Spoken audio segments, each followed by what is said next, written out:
Ukraine रूस की जंग में मोल्दोवा पर नया संकट खड़ा हो गया है। यह संकट है गैस सप्लाई का। सवाल यह है कि आखिर ऐसा क्या हुआ कि मोल्दोवा में आपातकाल लग गया है। रिपोर्ट आप देखिए। एक्टिव मोल्दोवा प्लान, जिंदगी नहीं होगी आसान।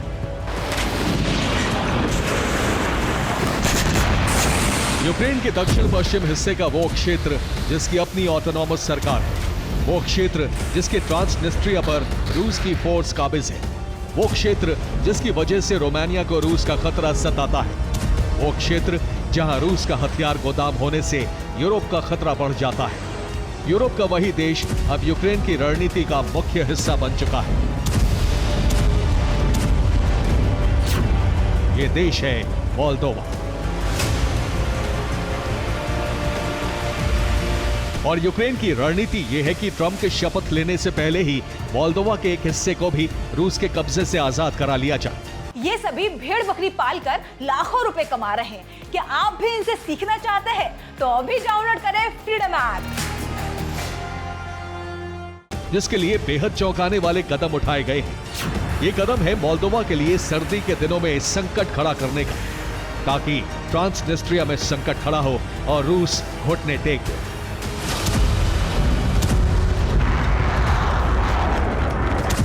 लेकिन कैसे? प्रश्न का उत्तर है गैस की सप्लाई ठप करके। और इस दिशा में कदम भी उठाए जा चुके हैं। लेकिन क्या है मोल्दोवा को लेकर रणनीतिक समीकरण, इसे विस्तार से देखिए।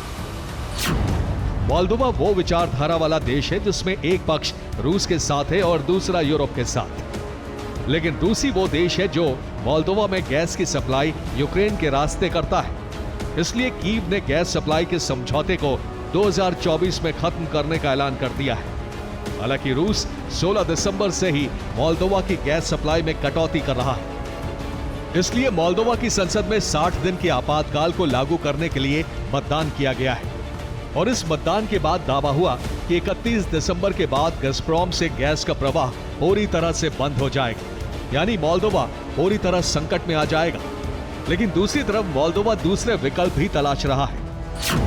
और विकल्प यह है कि रूस की गैस तुर्क स्ट्रीम पाइपलाइन से हासिल करे, जिसमें तुर्की, बुल्गारिया और रोमानिया के जरिए गैस मोल्दोवा तक पहुंच सकती है। लेकिन गज़प्रोम ने इस विकल्प को फिलहाल अस्वीकार कर दिया है, जिससे मोल्दोवा पर संकट मंडराने लगा है। और ये इसलिए क्योंकि लक्ष्य ट्रांसनिस्ट्रिया को रूस के कब्जे से मुक्त कराना है। और ये चाहता है मोल्दोवा का ही एक धड़ा, जिसकी अगुवाई कर रही हैं मोल्दोवा की प्रेसिडेंट माया सैंडू, जो यूरोपियन संघ में शामिल होने के लिए पूरी कोशिश कर रही है। और यूक्रेन इसमें गज़प्रोम से समझौते को खत्म करके मदद करना चाहता है। इसलिए माना जा रहा है कि अब ट्रांसनिस्ट्रिया का वॉर फ्रंट मोल्दोवा के खिलाफ खुलने जा रहा है। Bureau report, TV9, Bharatvarsh.